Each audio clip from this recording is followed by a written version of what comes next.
Today I want to talk a little bit about the idea of currency, the dollars in your pocket, being debt.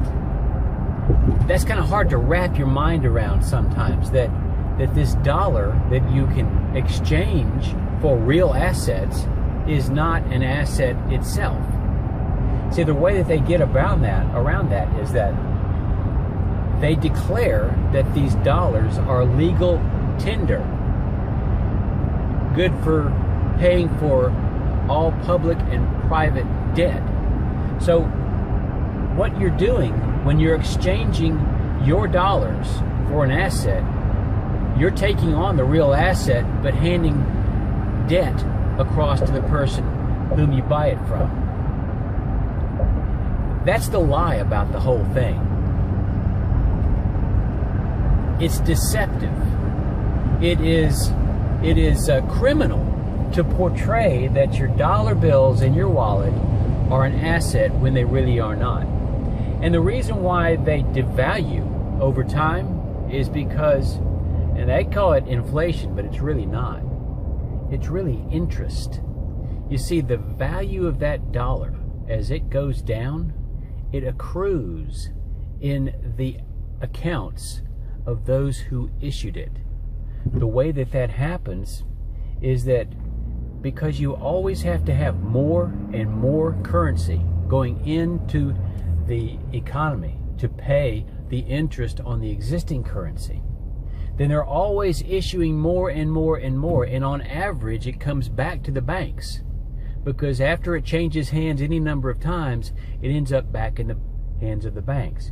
So unless they keep issuing more and more currency into circulation, there won't be enough money to pay the interest.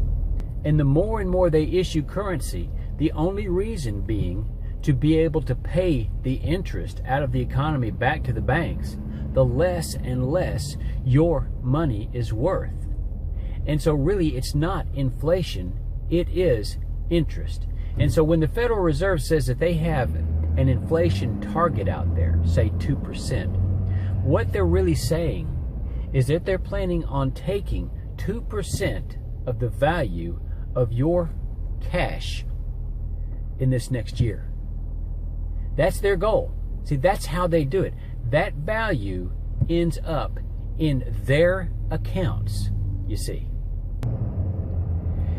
And if they did not issue more and more currency, then there would be no way to pay them back. But your money would retain its value. You see, that's the lie of the whole thing. It's a deception. It's not a monetary system. It is a private banking system, and we are forced to use it.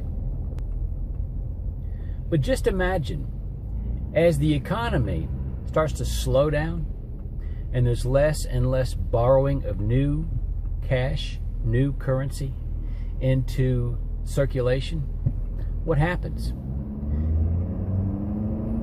What happens is the amount of currency drops, believe it or not.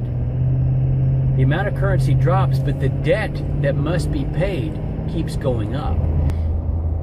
They've been undergoing these monetary manipulations for the last 5 years. One of them is called quantitative easing. And very simply, what that is that the Federal Reserve will expand the money supply by X. But rather than giving that X out to all of the owners of the currency and prorating that, they're concentrating it in the hands of the bankers on Wall Street.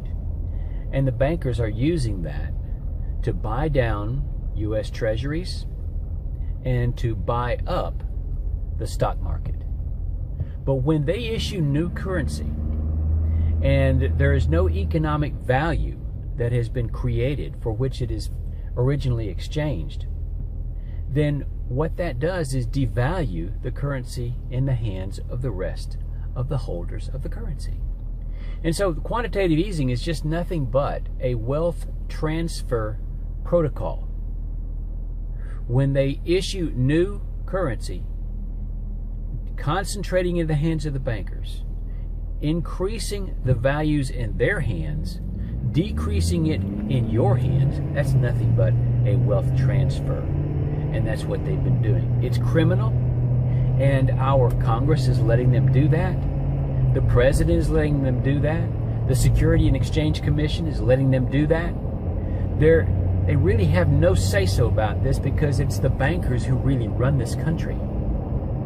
I hate to be the one to tell you that, but the bankers are sovereign, and they can do anything they want to, and they can get away with it because our elected representatives and senators allow it to happen. I don't know what else to say about it other than if we don't stop them, then this is not going to end well.